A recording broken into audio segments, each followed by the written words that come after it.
श्वास लेंगे,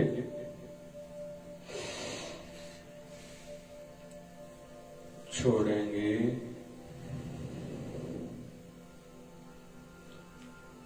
श्वास लेंगे, छोड़ेंगे, श्वास लेंगे, छोड़ेंगे।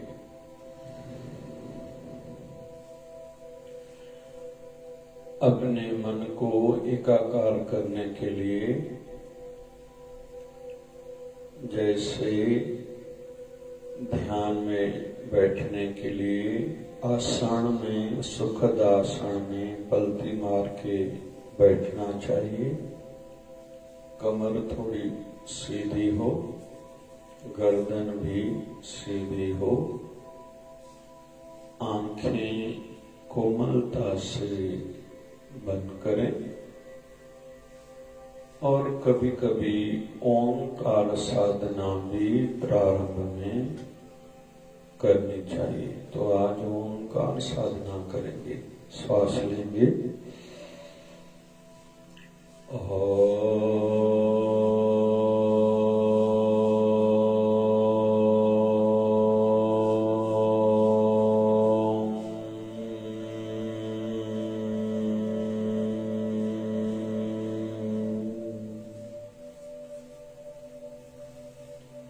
श्वास को रोके रखेंगे।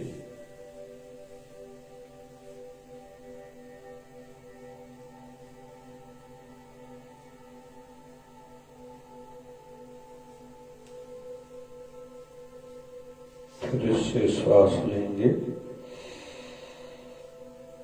और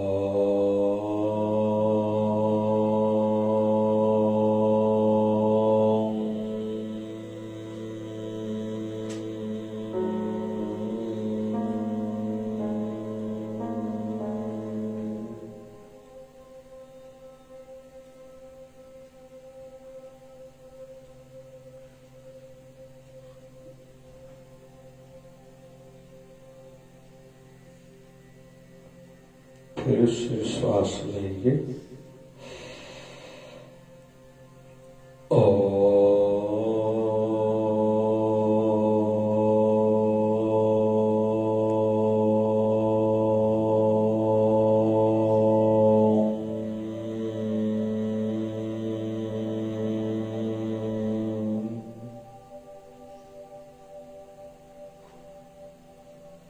भक्ति की सिद्धि के लिए, गुरु मंत्र की सिद्धि के लिए ओंकार साधना कभी कभी जरूर करनी चाहिए। गायत्री मंत्र का अनुष्ठान भी जीवन में भले एक बार ही सही, कम से कम 1.25 लाख बार का करना चाहिए।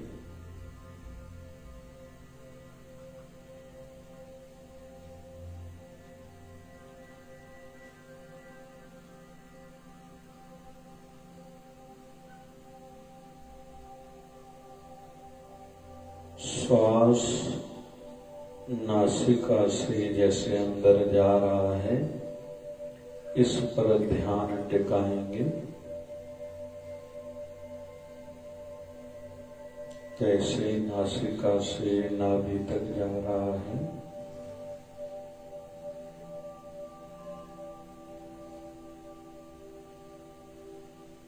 और नाभि से नासिक तक बाहर कैसे आ रहा है, इसको महसूस करेंगे।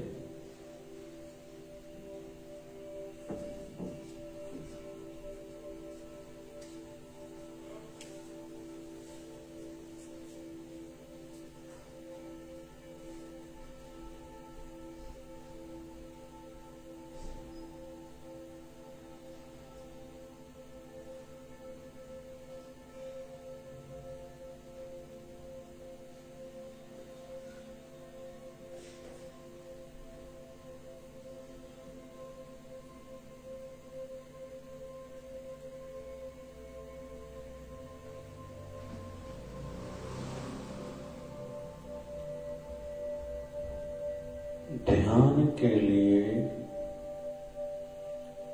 चाहना, विधि,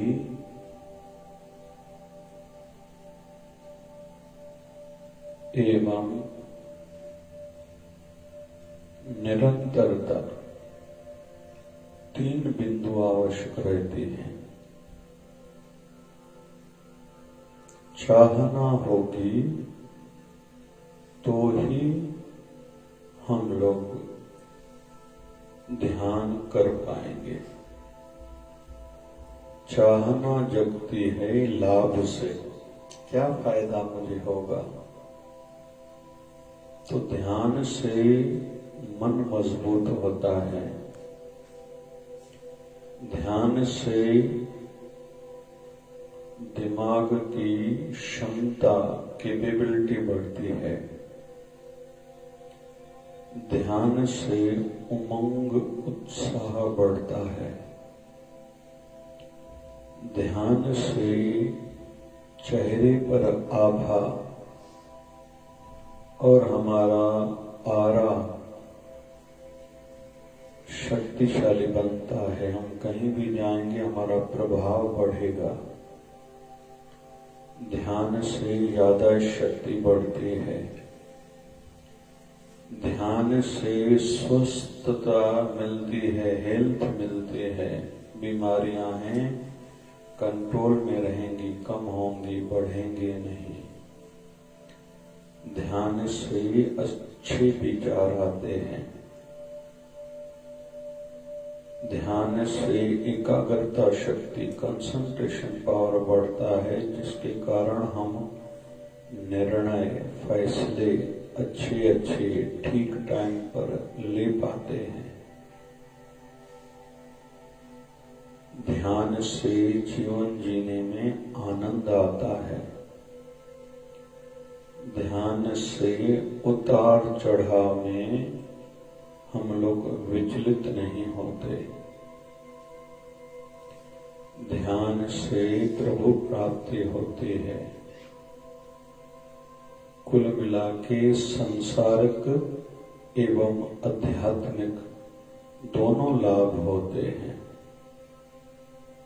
तो ये हुई चाहना की बात। विधि, रोज एक ही जगह पर बैठे, पलती मारकर कमर सीधी होना आवश्यक है, गर्दन सीधी होना आवश्यक है, आंखों का बंद होना आवश्यक है, और मुख्य रूप पर एक बिंदु पर ध्यान टिकाना रहता है।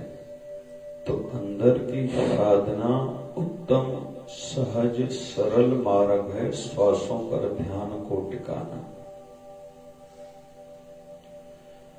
और अंतिम बात, निरंतरता चाहिए। एक दिन में लाभ की आशा न रखनी चाहिए। जब कम से कम 1 महीने से ज्यादा 15-20 मिनट ही सही जो बैठता है, उसको अंदर ही अंदर परिवर्तन, चमत्कार, लाभ अनुभव होने लगते हैं।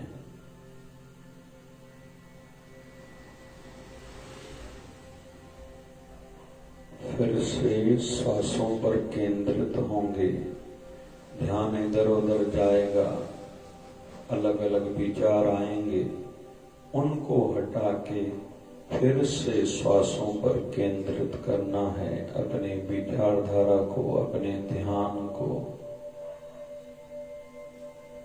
कैसे नासिका से श्वास नाभि तक जा रही है।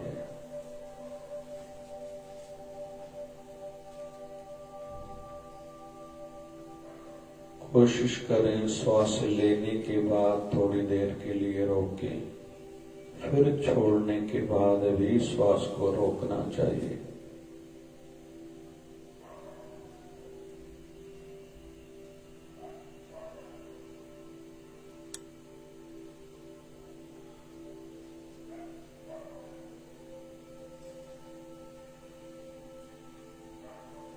ध्यान जानकारी का विषय नहीं है, करने का और अनुभूति का विषय है।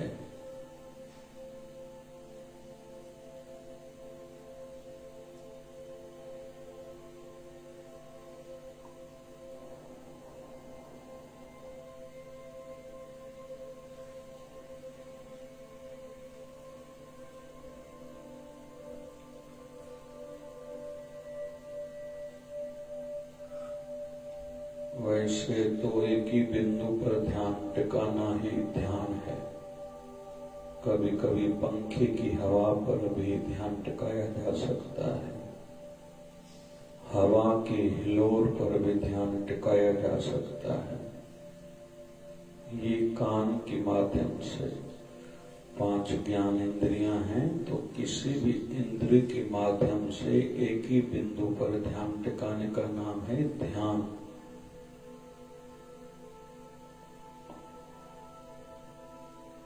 उत्तम साधना है अपने श्वास पर ध्यान टिकाए रखना,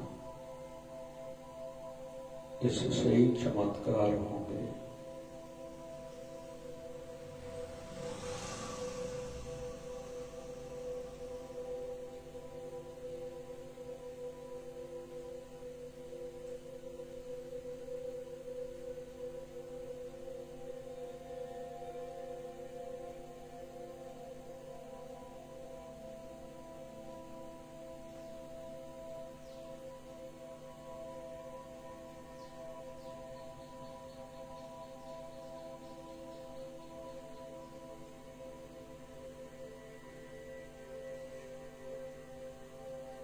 शुक्राना की मुद्रा में, प्रसन्नता की मुद्रा में रहें कि मुझ पर अभी प्रभु कृपा बरस रही है।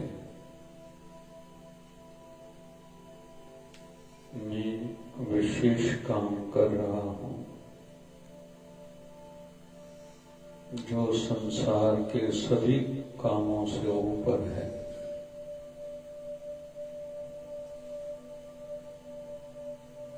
हर श्वास गुरु मंत्र से अंदर आए बाहर जाए।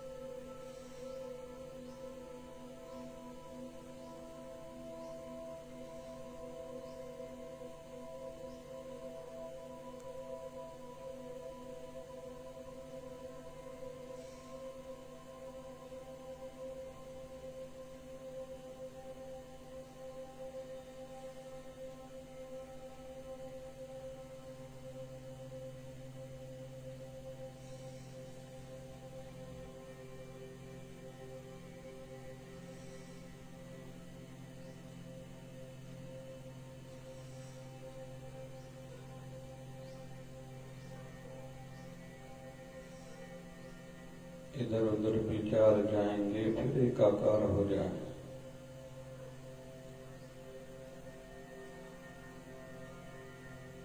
अभी भृकुटी पर जहां तिलक लगाया जाता है मस्तिष्क पर, ध्यान को केंद्रित करेंगे।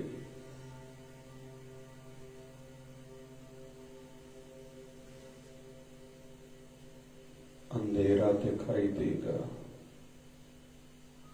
वहां प्रकाश की अनुभूति करें, ज्योति की।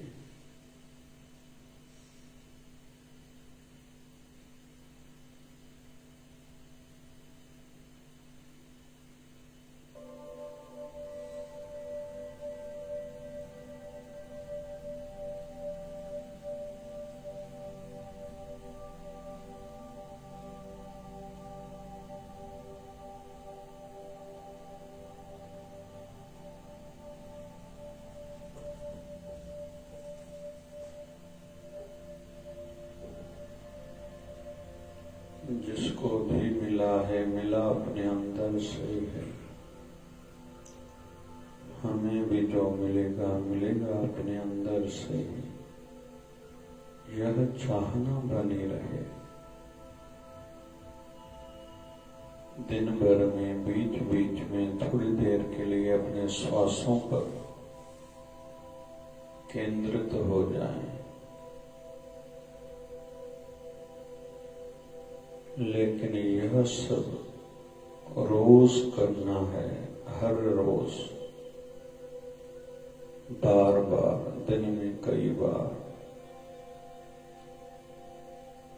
जब भी एकांत मिले, इसका मतलब ये नहीं है कि मोबाइल उठाएं, किसी से बात करें। या कोई सोशल मीडिया कोई प्लेटफॉर्म खोल के बैठ जाए, या टीवी कंप्यूटर, या किसके साथ बात करना शुरू करें, एकांत का लाभ लेना चाहिए। 5 मिनट के लिए इससे धीरे धीरे गहरे श्वास लेने चाहिए। श्वास लेके रोकना, बाहर निकाल के छोड़ के फिर रुकना।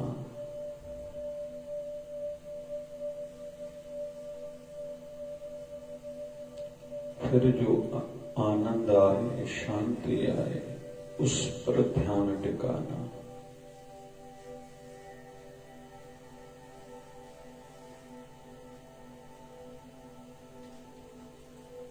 अनुभूति करें हमारे गुरुदेव सामने बैठे हैं,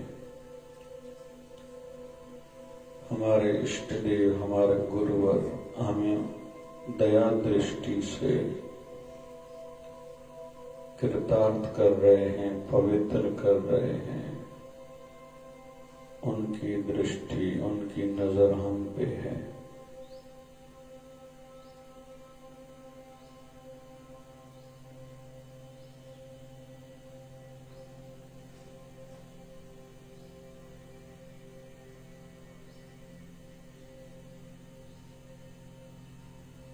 उनका आशीर्वाद हम पे है।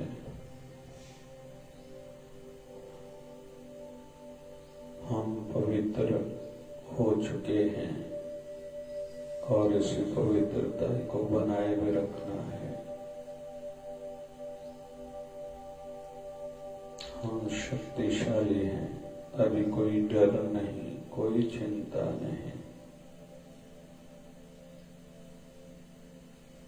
यह विचार बना रहे।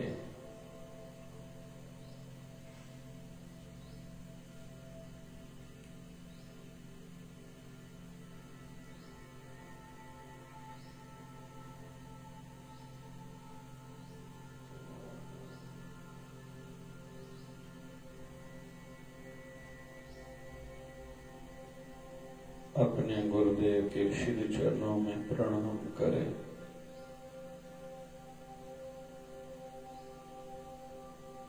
प्रार्थना करें,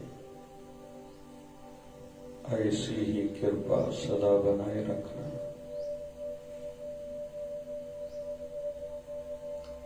गुरुदेव के श्री चरणों को प्रणाम करें, दर्शन भी करें।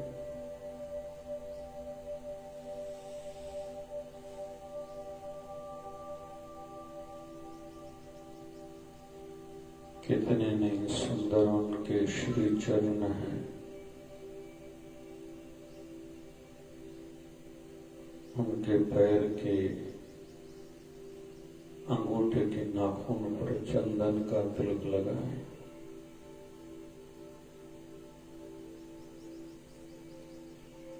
फूल चढ़ाएं।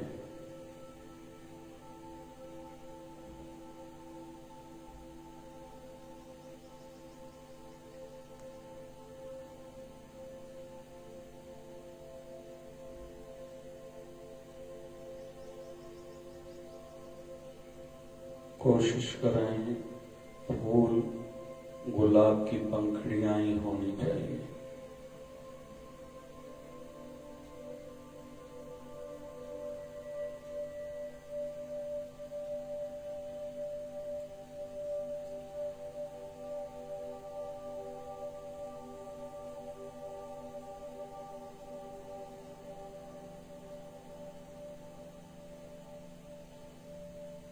अभी फिर से अपने गुरुवर को प्रणाम करें।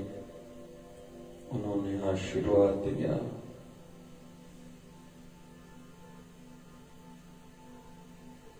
यह भाव पूरे दिन भर बना रहे। यह शक्ति दिन भर हमें शक्तिशाली बनाए रखेगी। ओम शांति शांति शांति।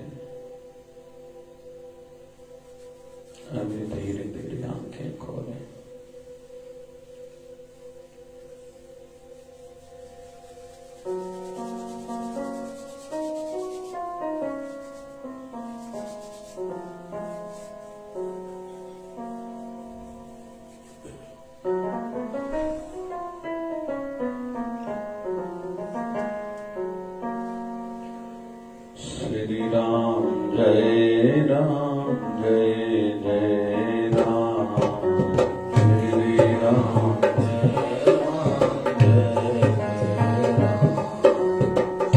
श्री राम जय राम जय जय राम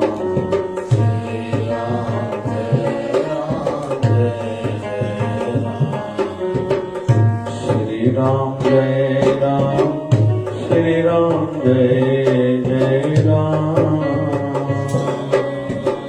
श्री राम जय राम श्री राम जय जय राम श्री राम जय राम जय जय राम श्री राम जय राम जय जय राम श्री राम जय राम जय जय राम श्री राम जय राम जय जय राम श्री राम जय राम श्री राम जय जय राम श्री राम जय राम श्री राम जय जय राम श्री राम जय राम जय जय राम श्री राम जय राम जय जय राम बोलिए सत्य सनातन धर्म की जय लक्ष्मी नारायण भगवान की जय शिव राम कृष्ण भगवान की जय आयो लाल सभी जो बोलिए सद्गुरु स्वामी शिव भजन जी महाराज की जय बोलिए शिव धारा वाले साहेब की जय जय शिव धारा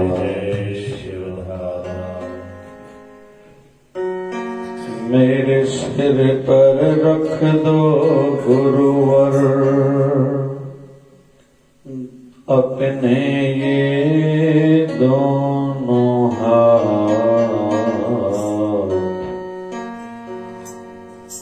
देना ही पड़ेगा तुम्हें जन्म जन्म का साथ देना ही पड़ेगा तुम्हें जन्म जन्म का साथ तेरा एहसान होगा बड़ा एहसान होगा तेरा एहसान होगा बड़ा एहसान होगा तेरा एहसान होगा बड़ा एहसान होगा तेरा एहसान होगा बड़ा एहसान होगा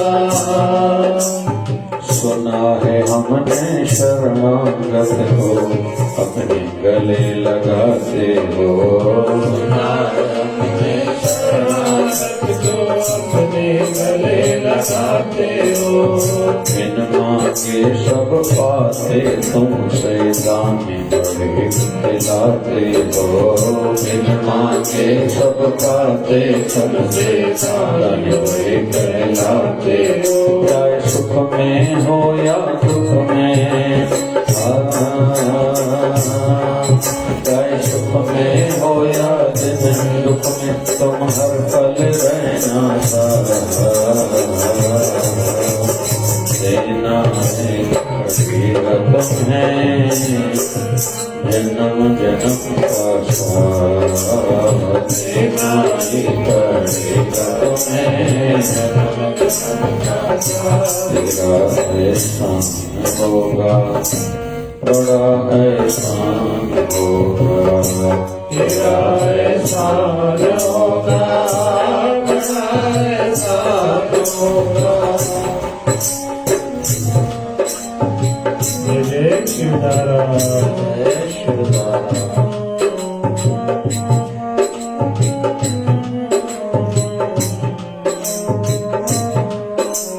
झुलस रहे हैं गम की धूप में, प्यार की छाया कर देना।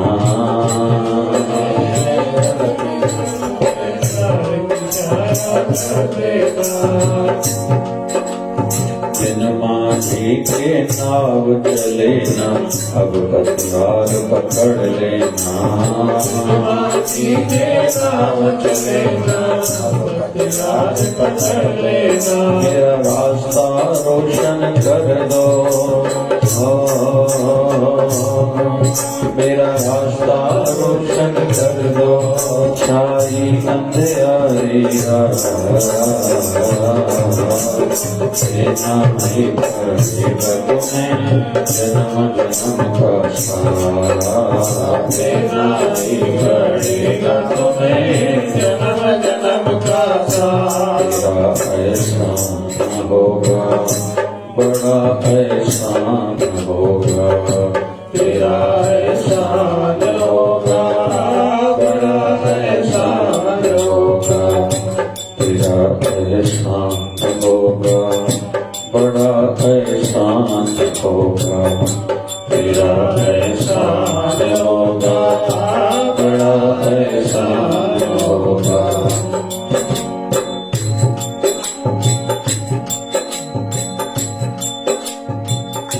इंसान में और दूसरी योनियों में यह अंतर है कि इंसान की सोच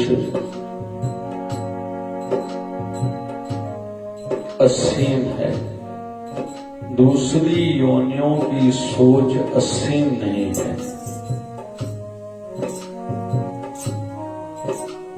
इंसान चाहे नर से नारायण बन सकता है,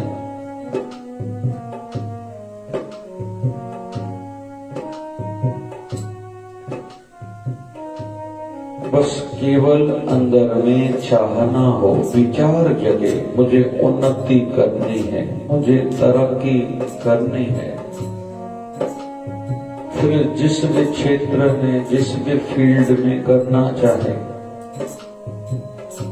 कोई आध्यात्मिकता की सिद्धि करना चाहता है, रत्नाकर डाकू से महर्षि वाल्मीकि बन गए। संत कबीरदास जी के जन्म पर अभी तक विवाद है, क्या करें, क्यों इस पर ज्यादा सोचें। लेकिन आज कोई संत कबीर के लिए नहीं कह सकता हमने नहीं सुना। कोई भी सत्संग हो अधूरा सा लगता है जहाँ संत की कबीर की दोहे या वाणी न गाई जाए। बाबा नानक को उसके पिता कहते थे, भगवान नानक जैसा बेटा, मेरे जैसा बेटा किसी को न दे। और वैसे भी कहते हैं कोई भी संत महापुरुष है, या चलो एमडी किसी डॉक्टर को देख लेते हैं, बचपन में वो कैसा था, कोई वकील है, कोई जज है, तो दुनियादारी की दृष्टि से कोई इंजीनियर है, बचपन में कैसा था इसका कोई महत्व नहीं है। आज वो क्या बन चुका है, क्या कर सकता है, क्या कर रहा है, कैसे कर रहा है, किस सोच का मालिक है, किस सोच से वो आगे बढ़ रहा है, इस पर बहुत कुछ आधारित है। हमारे वर्तमान के प्रधानमंत्री जी के जीवन पर देखते हैं, कई दिशाओं में एक ही समय में काम कर रहे हैं। भले हम भारतवासियों को या पूरे विश्व को समझ में आ जाए, कर लाए, पर कर रहे हैं। मतलब किस सोच से चल रहे हैं, इस बिंदु पर आ रहा हूं। सत्य साईं बाबा शरीर में थे, बहुत काम करे, बहुत सी हॉस्पिटल्स बनाए, लेकिन आज तक कई और हार्ट हॉस्पिटल्स खुलती जा रही हैं, संसार को लाभ मिल रहा है। क्यों? उनके पीछे उनकी सोच थी सेवा भावना की, और मेडिकल फील्ड में, स्वास्थ्य क्षेत्र में उनकी सेवा की भावनाओं थी। हमारे क्षेत्र के डॉक्टर पंजाब राव को देखते हैं, हमारे अमरावती में कई उनके कार्य चलते हैं। शिक्षा क्षेत्र हो, एजुकेशन हो या हेल्थ हो, PDMC Punjab Rao medical college है, जहां अपनी रोज शिवधारा आश्रम की ओर से शिवधारा राम रोटी रोज जाती है। 6.25 साल से प्रभु कृपा से एक दिन का भी खाड़ा नहीं हुआ है। लेकिन महाराष्ट्र के कई नगरों में उसमें अकोला आ जाता है, नागपुर आ जाता है, फिर आगे भी बढ़ेंगे। पंजाब राव के नाम से कई सेवा कार्य चलते हैं। उस समय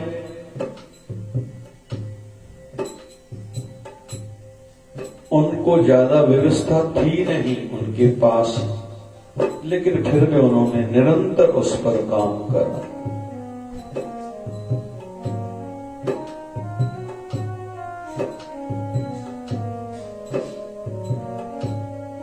तो काम, कोई पद प्रतिष्ठा, पैसा, पढ़ाई प्राप्त की किसने, लेकिन उसके बाद काम कर रहा है, लेकिन किस सोच से काम कर रहा है। अधिकतर डॉक्टर हो, वकील हो, जज हो, मुझे पैसा कमाना है, ब्यूरोक्रेसी हो, बाबूजी हो, क्लर्क हो, मुझे पैसा कमाना है, केवल पैसा कमाना है। अपने परिवार के लिए बेटे को ये बनाना है, बेटी को वो बनाना है।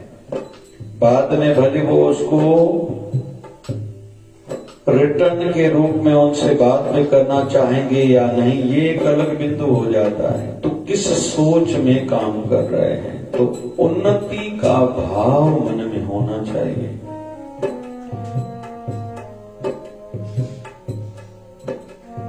ऐसे ही भक्ति के क्षेत्र में भी हम सबके मन में होना चाहिए, मेरी भक्ति आयु के साथ बढ़े। तो उसके लिए आवश्यक है चाहना। चाहना उत्पन्न होती है किसी ध्येय से, किसी स्वार्थ से, किसी फायदे से।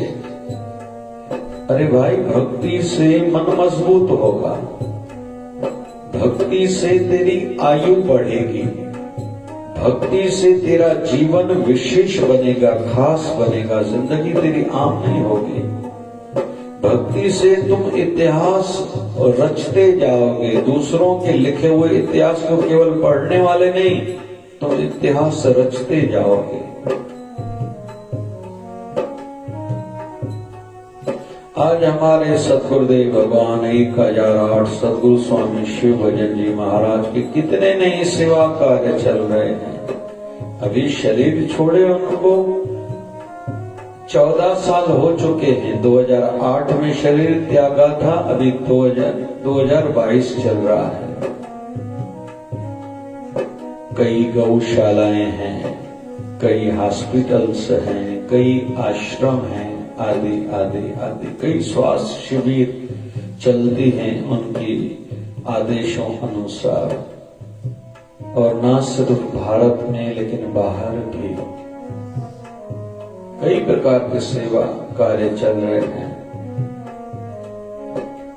तो चाहना होनी चाहिए, मुझे आशीर्वादें मिलेंगी। आशीर्वाद मुझे क्यों चाहिए? आशीर्वादें मुझ पर होंगी अपने गुरुवर की, जीव जंतुओं की, गरीबों की, अनाथों की, कन्याओं की, तो मेरे रुके हुए काम होते जाएंगे।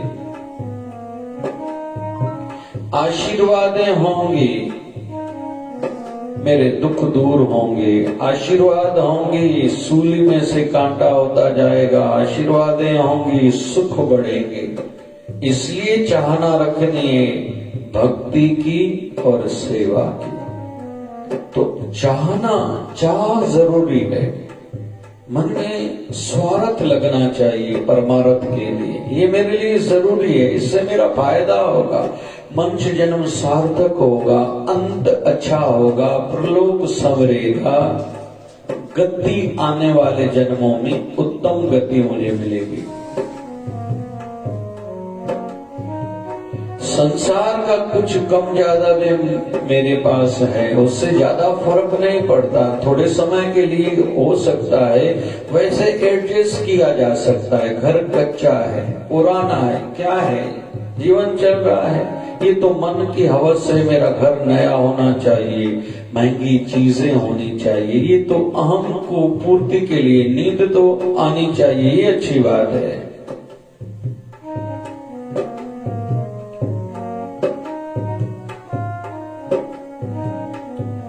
नींद के लिए पलंग नया हो, महंगा हो, किसी किसी की सोच रहती है चांदी का, सोने का पलंग हो। ये तो मन की एक हवस है, तृष्णा है, वासना है, कामना है।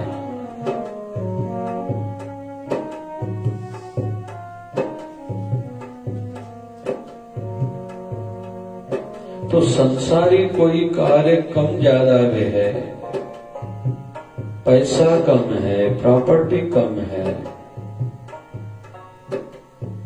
ये ज्यादा इतना महत्व नहीं रखते। इसको एडजस्ट किया जा सकता है। इसके बगैर हमसे कई लोग पहले एडजस्ट कर चुके हैं, अभी भी एडजस्ट कर रहे हैं, और हम भी उनके बगैर जीते आए थे। पता नहीं अभी क्यों अटक गए हैं। इतना ही पैसा होना चाहिए, ऐसा ही घर हो, ऐसा ही धंधा हो, बच्चे इतने ही मार्क्स लाएं, मेरा बच्चा डॉक्टर, इंजीनियर, वकील, MBA, CA आदि बने। वो बने, वो अलग बिंदु है, लेकिन उस पर ही केवल आसक्ति अटकाए रखना ये ठीक नहीं है। मेरा बच्चा संस्कारी हो, ये सोच ठीक है। मेरी बेटी जहां जाए उस घर को स्वर्ग बनाए, ये सोच ठीक है। बाकी इतना दहेज देना है मुझे, अहंकार की पूर्ति के लिए, दूसरों को बताने के लिए, ये ठीक नहीं है। इसलिए तो मैं निवेदन करता हूं, बच्चों को बचपन से ज्यादा महंगी चीजों को उपयोग की आदत से बचाएं। मोबाइल महंगी हो, गाड़ी नई हो, सोने की अंगूठी हो, चेन पहनी हुई हो, महंगी कपड़े पहनो, महंगे जूते पहनो, हर चीज महंगी हो, ये ठीक नहीं है। पता नहीं उनका भविष्य कैसा है, नहीं तो उनका जीवन निराश में हो जाएगा। पहला हमारा जीवन अच्छा था, अभी ठीक नहीं है। अभी सस्ती जरूरी चीजों पर जीवन उनका गुजरेगा तो आगे भले भगवान उनका भविष्य अच्छा करेगा। भले महंगी चीजें इस्तेमाल करें, लेकिन उनको फिर अच्छा लगेगा। अभी अगर महंगी चीजों के आधार पर उनका जीवन होगा, आगे चल के परिस्थितियां अनुकूल नहीं हुई, हालात ठीक नहीं रहे, तो वो दुखी होंगे। ये जरूरी है। दहेज देना, बड़ा घर देना है बेटे को बना के, बेटी को दहेज में कार देनी है, ये ज्यादा जरूरी नहीं है। ऐसे ही खुद का भी जीवन हो। हमने अपने सदगुरुदेव भगवान को देखा, 1008 सदगुरु स्वामी शिवभजन जी महाराज ज्यादा कपड़े रखते ही नहीं थे।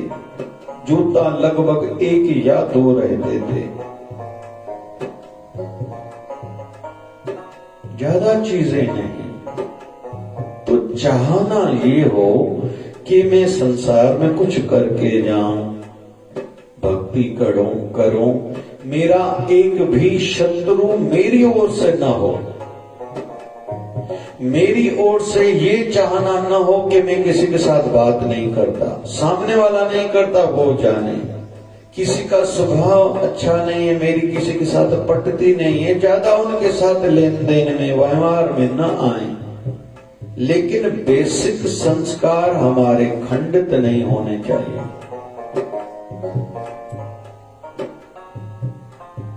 चाहना हो, कोई भी काम किया जाता है तो चाहना पहले रहती है। सोच ये हो, मैं जीवन में कुछ करके जाऊंगा, साथ साथ में भक्ति बनाए रखूंगा और निभाने वाला बनूंगा। कोशिश करूंगा, अपने शरीर को तकलीफ आएगी, एडजस्ट करना पड़ेगा, लेकिन जिसके साथ भी निभाऊंगा दिल से और उसके बाद अपेक्षा, उम्मीद और रिटर्न की नहीं रखूंगा कि वो भी मेरे साथ ऐसा करे या मुझे ये कर फल उसके बाद मिलना चाहिए, वो भी मेरा साथ दे अगर मैंने उसका दुख के समय साथ दिया। ये ठीक नहीं है। क्यों? ये हो जाता है फिर रजोगुण। रजोगुण होता है संसार में, हम सतोगुण वाले हैं और सतोगुण से आगे की यात्रा रहती है शुद्ध सतोगुण। जैसे त्याग जरूरी है, त्याग, लेकिन आगे चल के कहते हैं त्याग का भी त्याग करो। तुम्हें ये याद ना रहना चाहिए कि तूने ये त्यागा है। बहुत लोग भूतपूर्वक शब्द जोड़ के रखते हैं, मैं भूतपूर्वक ये था, भूतपूर्वक वो था। अरे इस भूत को छोड़ो भैया, ये भूतकाल का भूत अच्छा नहीं रहता, अभी छोड़ते जाओ। आंखें भगवान ने आगे इसलिए दी हैं फेस पे, चेहरे पे, कि आगे चलते जाओ, देखते जाओ, बढ़ते जाओ, पीछे मुड़ के ज्यादा न देखो। तो चाहना ये हो कि मेरी भक्ति बढ़े, मैं फर्ज निभाऊं, सबके साथ निभाने वाला बनाऊं, कुछ विशेष मेरा जीवन बने, कुछ खास करके संसार से मैं जाऊंगा। हम लोग पांडवों के जीवन को देखते हैं। आज 12.5 जो ज्योतिर्लिंग माने जाते हैं, 12 हैं भारत में और आधा नेपाल पशुपतिनाथ, उसको आधा ज्योतिर्लिंग मान्यता है उसकी। तो उसमें जो 2 ज्योतिर्लिंग मतलब 1.5 ज्योतिर्लिंग, एक केदारनाथ और पशुपतिनाथ, इन दोनों का श्रेय पांडवों की ओर जाता है। या भारत के कई क्षेत्रों में बहुत चिन्ह मिलते हैं, निशान मिलते हैं जहां पांडव गए और उन्होंने कुछ न कुछ किया था। उनकी मां कुंती है, छोटी आयु में पति गुजर गए, उनको श्राप मिला था। फिर उनके बच्चों से राज छीना गया, 13 साल का वनवास मिला। फिर एक दिन पांडवों ने एक स्त्री को जीता, युधिष्ठिर महाराज आए, दरवाजा घर का बंद था, खटखटाया, अंदर से मां कुंती ने कहा कौन है? तो युधिष्ठिर ने कहा मां बधाई हो, आज हम कुछ जीत के आए हैं। तो मां कुंती के मुख से निकल गया, जो भी तुम लोगों ने आज जीता है वो तुम 5 भाइयों का है, और वो थी द्रौपदी। एक विचित्र दुनिया का उदाहरण है। 2 महीने 12 दिन लगभग एक भाई के पास साल में रहती थी, एक पति की पत्नी बन के रहती थी, फिर अगली बार दूसरे पति की पत्नी बन के रहती थी। बहुत ये सुनने में जितना कठिन लग रहा है, इससे भी अधिक उनको कठिन लगा होगा जिसने ये जीवन जिया होगा।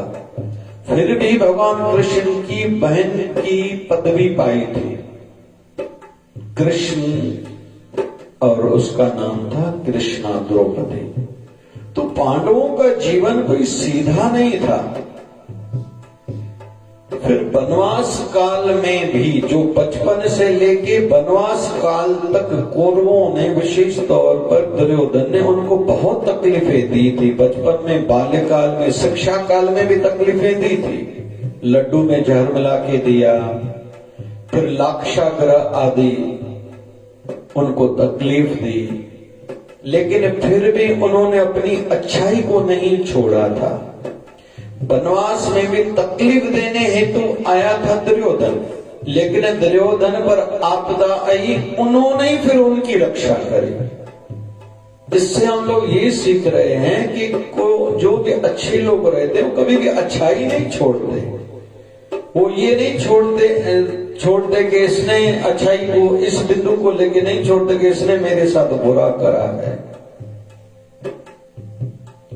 भगवान श्री राम ने जब रावण का वध किया तो उनको भी अफसोस था, तकलीफ दी ख्याल को, और लक्ष्मण को कहा था जाके सीख के आओ, और जीता हुआ प्राप्त हुआ राज्य लंका का उनके भाई विभीषण को दे दिया और खुद लौट आए, जबकि सोने की लंका के मालिक बन चुके थे, लेकिन मन में किंचित भी भाव नहीं था कि इसका मैं सुख भोगूं। जबकि उस समय लक्ष्मण से चूक हो गई थी, थोड़े समय के लिए यहां ठहरे क्या, लेकिन राम जी ने कहा नहीं, अपनी जन्मभूमि स्वर्ग से भी सुंदर होती है। तो अच्छाई की चाह ना हो, फिर विधियां हो। विधि मतलब यहाँ पहले हमने सीखा ध्यान भजन का संदर्भ में विधियां सीखी, अभी हम लोग सीख रहे हैं अच्छी की विधि। अच्छाई की विधि क्या है? हमारा बोलना मधुर हो, हितकारी हो, दूसरे का भला करने वाला हो, दूसरे को समझ में आए, स्पष्ट हो, क्लियर हो। बहुत लोग बोलते हैं वाद विवाद वाला बोलते हैं, टोंटिंग भाषा में, व्यंग की भाषा में बोलते हैं, उत्तेजना वाला बोलते हैं। ओजस्वी जरूर हो, लेकिन किसी को भड़काने वाला ना हो।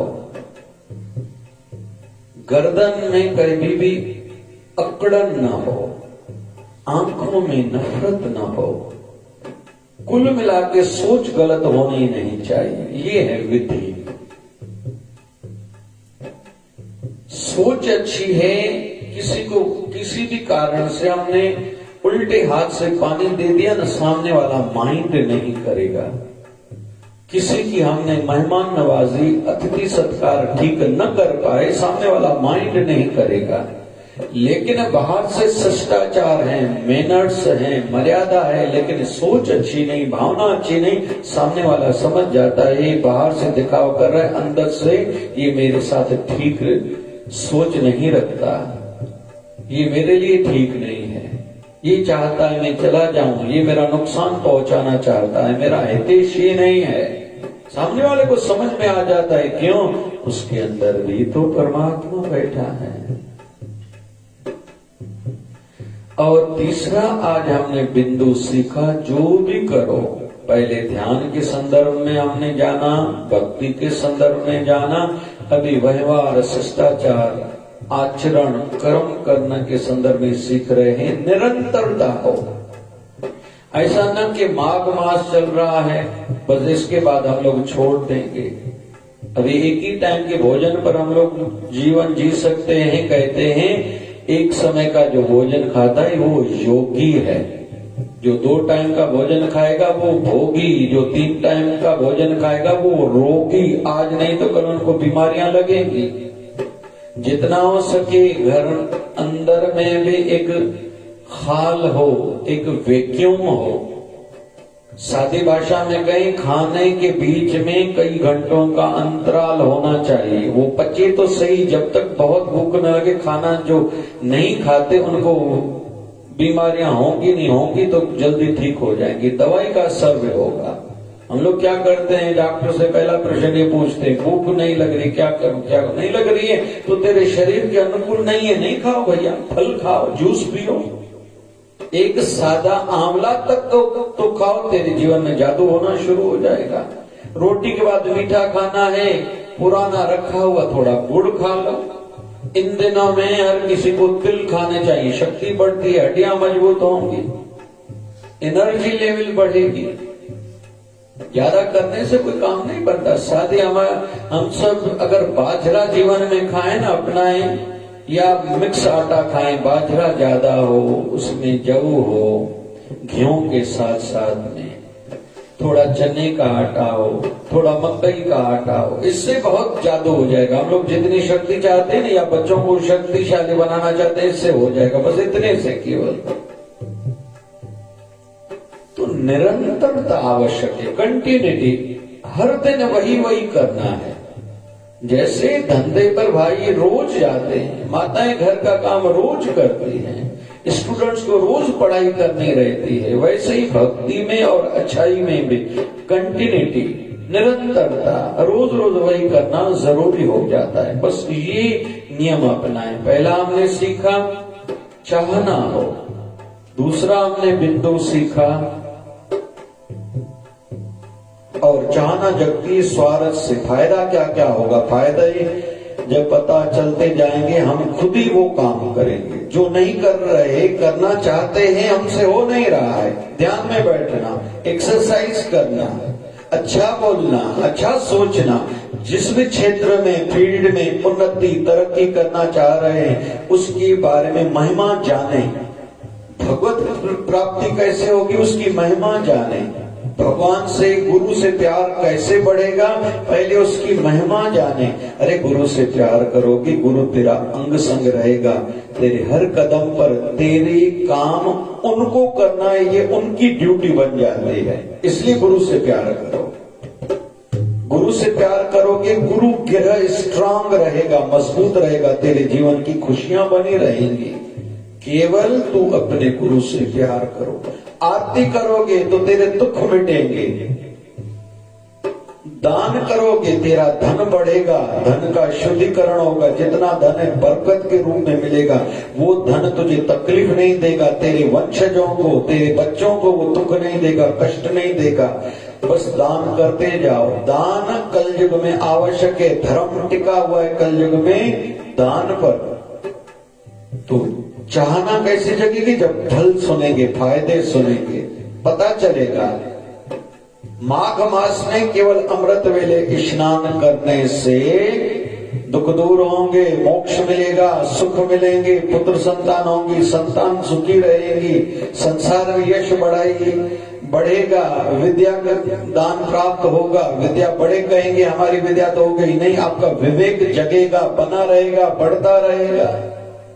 तो ये माघ मास में सवेरे स्नान का फल है। और हम सब ये जो आज 9वां दिन है, सवेरे का सत्संग करते हैं आत्मिक कल्याण के लिए।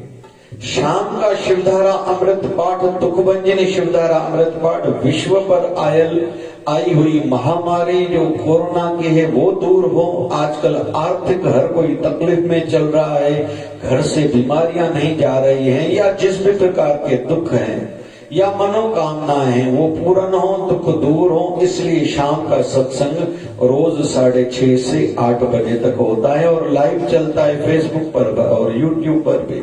उसका लाभ लेना चाहिए। तो चाहना जगेगी जब हम लोग फल सुनेंगे।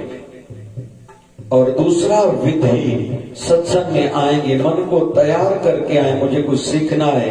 और पहले दिन मैंने कहा था एक डायरी बनाओ, कम से कम रोज के सत्संग का 1 पॉइंट लिखो, और जो कथा सुनो उसकी भी 1 पॉइंट लिखो, वो रोज पढ़ो। आज जो हमने सुना वो जाके लिखें, कल वाले कल लिखेंगे, लेकिन आज वाले भी पढ़ेंगे। कि जैसे रोज वही पढ़ेंगे और मन को आदत है रिपीटेशन की, बार बार करने की, बार बार हैमरिंग होगी।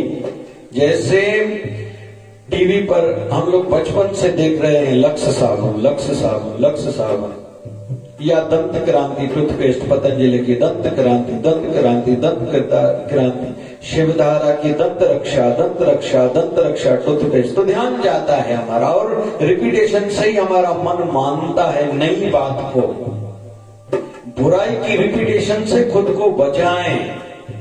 न जाएं ज्यादा पार्टियों में, न जाएं ज्यादा शादियों में जिनको आध्यात्मिक उन्नति करनी है, न जाएं ज्यादा बाजारों में, न अलग प्रकार के लोगों के साथ ज्यादा बैठना हो जाए, ज्यादा चर्चाएं न करें, या दूसरे लोग चर्चा कर रहे हैं तो किसी बहाने से वहां उठ जाएं कि जैसे हमारी आध्यात्मिकता खंडित ना हो, कहीं माया का प्रभाव हमारे मन पर न आ जाए। तो बुराई से बार बार को खुद को बचाना है, अच्छाई के संदर्भ में बार बार को बढ़ाना है। इससे चाहना बढ़ेगी। चाहना बढ़ेगी तो विधि पूछेंगे, विधि सीख के करेंगे और वही निरंतरता से, कंटिन्यूटी से करेंगे तो हर क्षेत्र में, संसार में और परमार्थ में हम लोग उन्नति कर पाएंगे।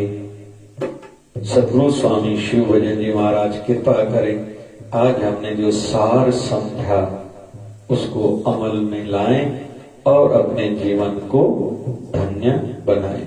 बोल बाबा शिव भजन साहिब की। ओम जय शिवधाराय नमः। ओम जय शिवधाराय नमः। है मंत्र प्यारा प्यारा, है मंत्र प्यारा प्यारा, है मंत्र प्यारा प्यारा, मंत्र प्यारा प्यारा, है श्वासों की सरगम, है श्वासों की सरगम, है प्राणों से प्यारा, है प्राणों से प्यारा, से प्यारा, है प्राणों से प्यारा। ओम जय शिवधाराय नमः। ओम जय शिवधाराय नमः। है मंत्र प्यारा प्यारा, है मंत्र प्यारा प्यारा, मंत्र प्यारा प्यारा, है मंत्र प्यारा प्यारा। सच्चे भाव से जो गाए, सच्चे भाव से जो गाए, सुख शांति को पाए, सुख शांति को पाए, मन वांछित फल पाए, सबका ही सहारा, मन वांछित फल पाए, सबका ही सहारा। ओम जय शिवधाराय नमः। ओम जय शिवधाराय नमः। है मंत्र प्यारा प्यारा, है मंत्र प्यारा प्यारा, है मंत्र प्यारा प्यारा, है मंत्र प्यारा प्यारा। हरे राम हरे राम, राम राम हरे हरे, हरे राम राम हरे हरे, हरे कृष्णा कृष्णा कृष्णा हरे हरे, हरे कृष्णा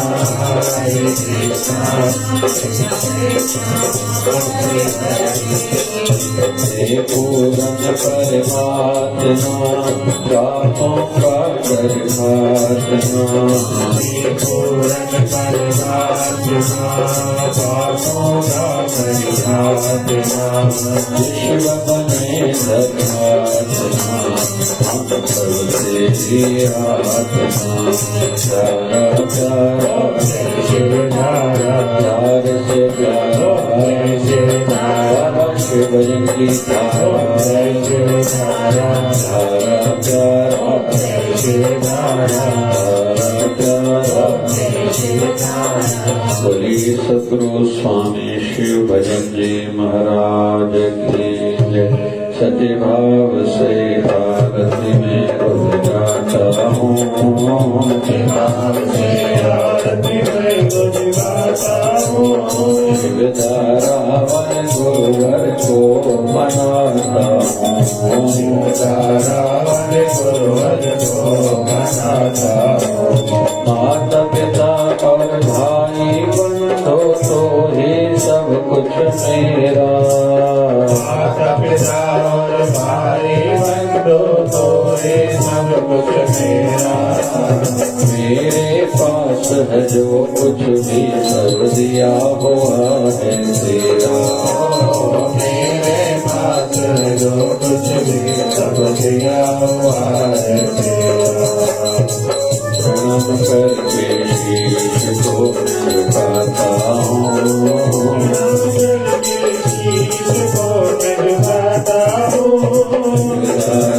वन गुरुवर को मनाता हूँ,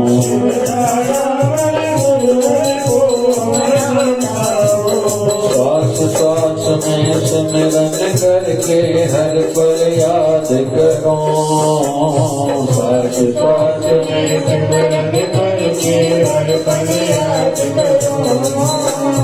मन मंदिर में मूरत बिठा के ध्यान धरता रहूं।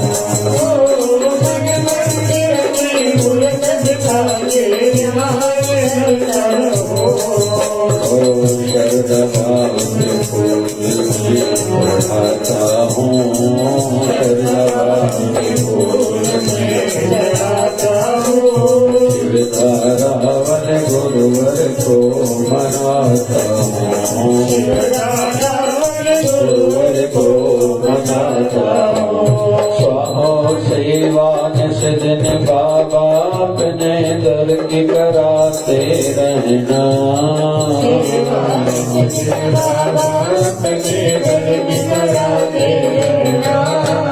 सत्संग सुमति दान देके मुझको संभाला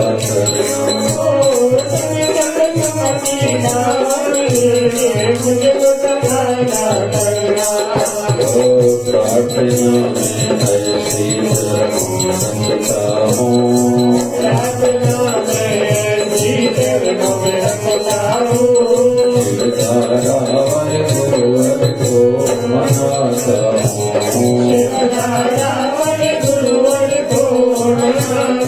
हूँ। दोष दृष्टि मिट जाए और अंतर में ज्योति जगे। दोष दृष्टि मिट जाए और अंतर में ज्योति जगे। जीवन लक्ष्य पूरा हो सतदासी मांगे। जीवन लक्ष्य पूरा हो सतदासी मांगे।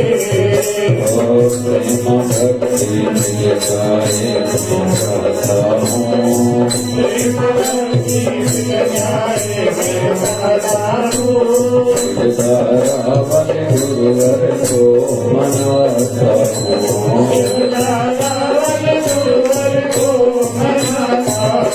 मनाता हूँ, मनाता हूँ। तेरी आरती में रोज गाता हूँ,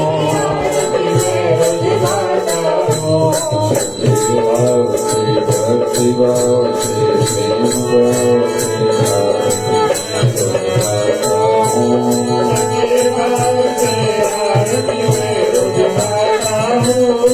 शिवधारावन गुरुवर को मनाता हूँ, शिवधारावन गुरुवर को मनाता हूँ, शिवधारावन गुरुवर को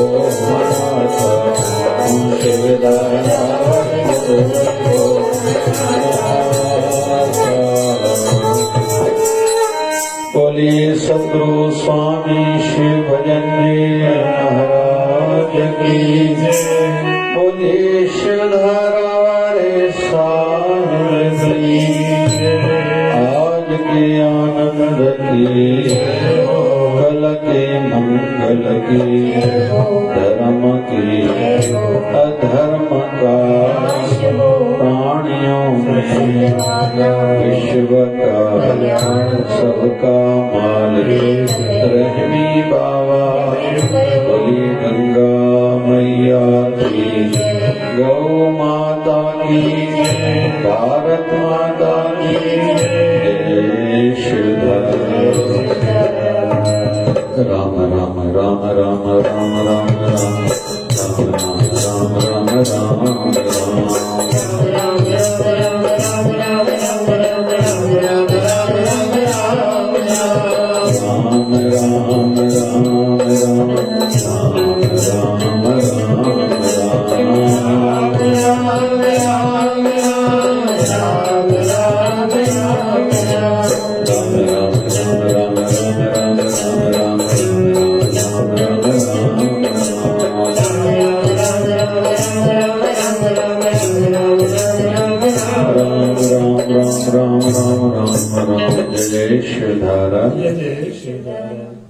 विश्व जी स्वास्थ्य एवं विश्व जी शांति हेतु मिलकर सभी जप करो। ओम त्र्यंबकं यजामहे सुगंधिं पुष्टिवर्धनम् उर्वारुकमिव बन्धनात् मृत्युर्मोक्षीयमामृतात्। जपो ॐ त्र्यम्बकं यजामहे सुगन्धिं पुष्टिवर्धनम् उर्वारुकमिव बन्धनात् मृत्युर्मोक्षीयमामृतात्।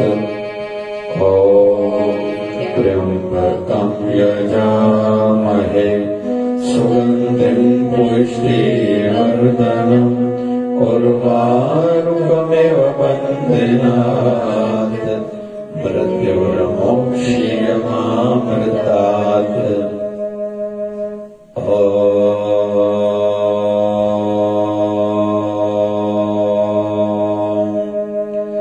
जय शिवधाराय नमः।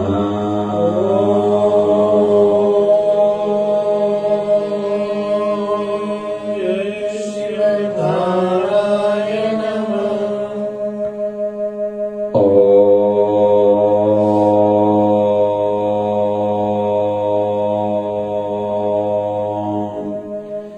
जय शिवधाराय नमः।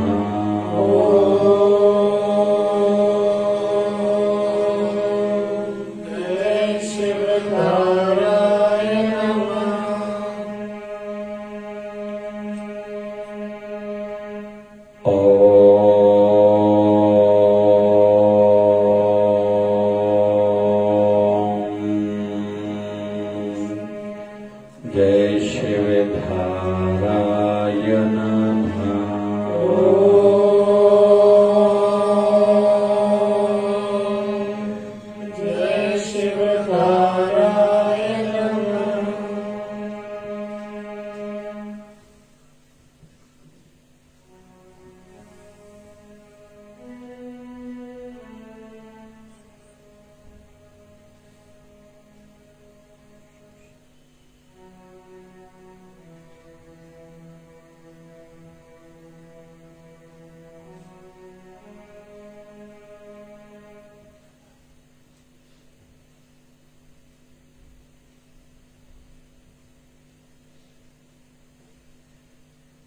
बोलिए सदगुरु स्वामी शिव भजन जी महाराज की।